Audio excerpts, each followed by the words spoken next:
Hello friends, we can't finish our discussion this whole course about children's literature if we don't mention metafiction. It's the new wave of fiction in the literary world, not just children's books. So we're going to, in this presentation, get into it a little bit deeper, and hopefully you'll have an understanding of it by the end. We're going to be talking about two types of things in this presentation: metafiction and postmodern picture books. Metafiction is kind of a larger term, and it's a device that writers use that plays around with the idea of what is reality and what is fiction, and so that the reader doesn't quite know what to make of it, and it requires a lot of more active reading. So in metafiction, the readers are usually very aware that it is a fictional piece because they're not quite sure what's real and what's fake. So in a metafiction type book, you'd find these factors.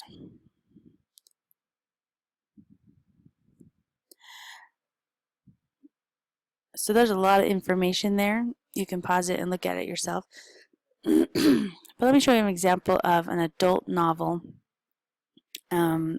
that is metafictive. So this is a book titled S. It's just got the letter as its name, and it's written by J.J. Abrams, who's the creator of the show Lost on TV. And in here, there's a whole story about a ship and a mystery and what happened to an author who it's kind of confusing to explain, but it's about a ship, an author a long time ago who wrote a mystery about a ship that sank. However, in the sidelines of the book, here's the book about the ship. In the sidelines of the story are handwritten notes between two grad students who found this book in a college library, and they started writing notes to each other.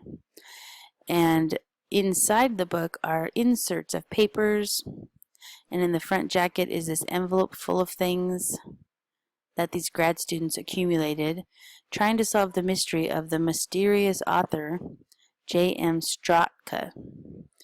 And they're trying to figure out who this person is and if there's a controversy, a conspiracy theory about this author who wrote the book about the ship.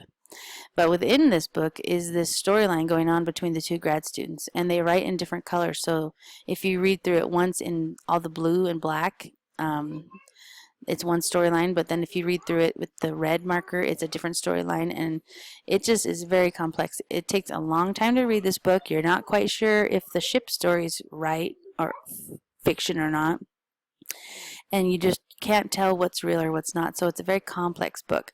There's also little nuggets of hidden clues here that people who are conspiracy theorists readers like to try to solve the mystery that's in this book. So there's many layers to the plot, and I particularly think it's a publishing masterpiece because of all these things that they created, like this newspaper that they added into the pages, as well as the way that they published it to look like it's an actual library book. Even the binding of it the edging of it looks like it's an old library book, even though it's a newly published book. So if you like that kind of thing, that's a book. It's called S, and it's about $30. It's highly worth the price to buy it and just to see what metafiction looks like as an adult. But let's take a look at what it looks like for kids. So in the world of picture books, I usually like to think about these last two things: a story in which the characters are aware that they're in a story, and a story in which characters make reference to the author, or where the book interacts with the reader. So that's usually what you'll see in a children's book, and I'm going to show you a few examples. This, just keep in mind, whenever a character is speaking to you, the person reading the book, it's probably a metafiction type book. So in this book, this pig is trying to write a story with some blank pages, and the reader is supposed to fill in the blanks. But sometimes there's some problems and things break and it gets all mixed up, and so he has to re-glue it all. And the whole time the character is talking to you, because we're bothering them as they're trying to write this story. And then at the end, there's a great story about this book. So the reader is almost a character. Here's another one. We're in the Wrong Book by Richard Byrne. And the characters are talking to each other, but they're also talking to you as the reader. Here's one that's popular at the bookstore lately. Don't Push the Button. Where the author's talking to you and, of course, demanding that the reader push the button, and it does things to him like tickles him. Here's the sequel. And so you feel like you're speaking with the character, and they know that they're not exactly in a book. This is a new series lately that you'll find at the bookstore called Let's Play, and there's also another one called Press Here and Mix It Up, and it has to do a lot with colors. So if you're an artistic person, the children are asked to really interact with the pages, so you're supposed to have your finger follow the line and do different things with the dots, and then the dot moves throughout the book, involving the reader. The Mix It Up one and what was the other one called? Press Here, those are both really good books too. I don't know if I'd buy them hardcover, but I definitely like to get them at the library. Here's another metafictive book. If you ever want to bring an alligator to school, don't. And there's a lot of books like this where there's a child who is trying to instruct the reader on some sort of advice. So within metafiction is a subcategory, and they are not the same thing. But there's a subcategory called postmodern picture books. If you talk to an artist, they tell you that postmodern is a type of art, that mixes cartoons with pictures or blurs reality and fiction by mixing them together. For example, in Knuffle Bunny, there's illustrations on top of actual pictures, and that's how all of the illustrations are. So that would be considered postmodern. The thing about postmodern picture books to keep in mind also is that they are supposed to break the rules. So this was taken from our lesson 1 reading assignment, and it tells you the rules about children's books, how they're supposed to be straightforward and chronological and not have flashbacks. And then as children get older, they're supposed to get more complex in their plot. And they're supposed to have conflicts that are easily identifiable and similar to what they face. So this is kind of what children's books are supposed to be. However, in postmodern fiction books, these books do not follow those rules. They purposefully break all the rules of a children's book so that the reader thinks outside the box and starts to question what a picture book is, or how to define it. So another picture from Knuffle Bunny, that's a picture of an actual bathroom, but then a character on top of it. Here's another type of postmodern picture book. And the reason this is postmodern is because I'm trying to remember why. This one's a little more subtle because they don't talk to the reader and they don't mix the art forms, but the way that the characters are portrayed to have, they're personified to have human characteristics, like this, having a scrapbook for bugs, has a postmodern edge to it, where it's not exactly a book about worms, but it's more personified for human characteristics. So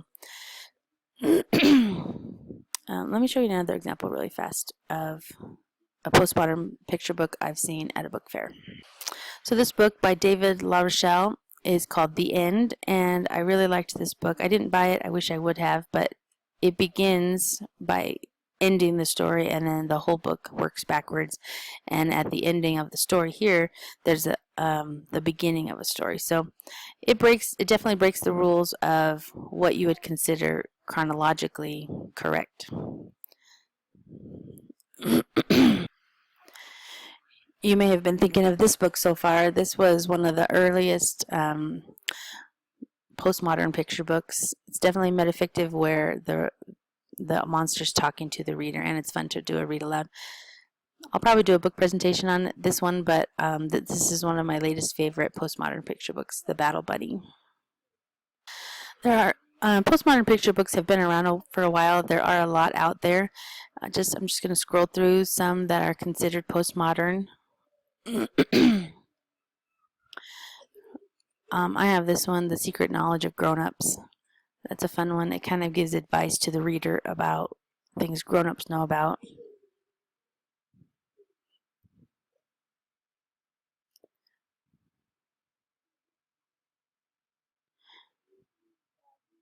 So you can see they've been around a while. A variety of authors try their hand at it. It's usually known to be quite fun to write because you can break rules, and there are no rules that they have to finish. This was one of our required books, considered postmodern. And on the list goes. So if you've ever worked in film, they sometimes have a term called breaking down the fourth wall.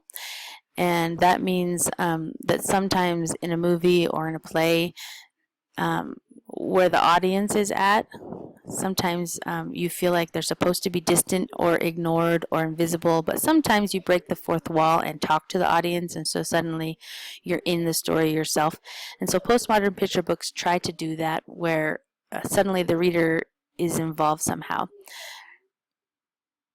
Here's a good quote I liked by David Lewis. Listening to the children is essential work, not just because it inches forward our understanding of literacy learning, but also because it keeps us grounded in the facts of real books and real readers.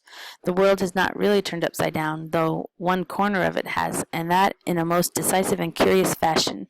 The writers assembled here under the watchful eyes of Sipe and Pantaleon have, on the whole, mapped out this corner pretty roughly. And this is a book review from this book right here, Postmodern Picture Books, and it goes into in great detail this new genre that's happening in children's literature. It's really interesting. So postmodern picture books have really stretched our conventional notion of what a picture book is. It's supposed to be more engaging. If you want some specifics, here are some characteristics. Here are some characteristics, and if a postmodern picture book has at least one of those, then it could be considered postmodern.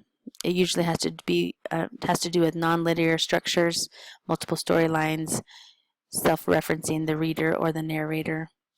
And so again, here are some of the characteristics to keep in mind.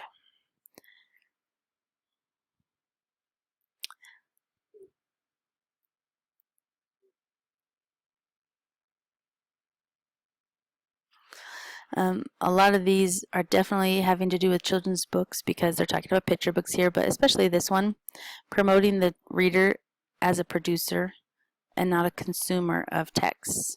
That means they are helping write the book and not just reading the book.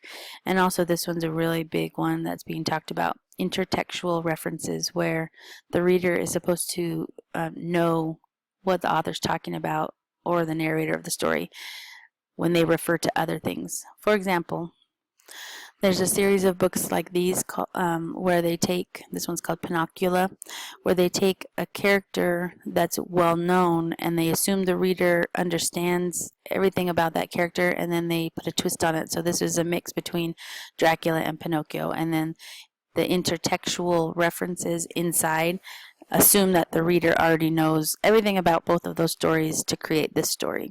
So that's a new type of postmodern chapter book that's quite popular these days. So there you have it, a brief tutorial about metafiction and then postmodern picture books. Hopefully you gained a little bit of an understanding of what's popular now. It's not necessarily getting a lot of literary merit and winning book awards, but it does have a great public response and kids are liking it. And if you hear the term new literacies, people who teach reading in a new and modern way really support this type of children's literature.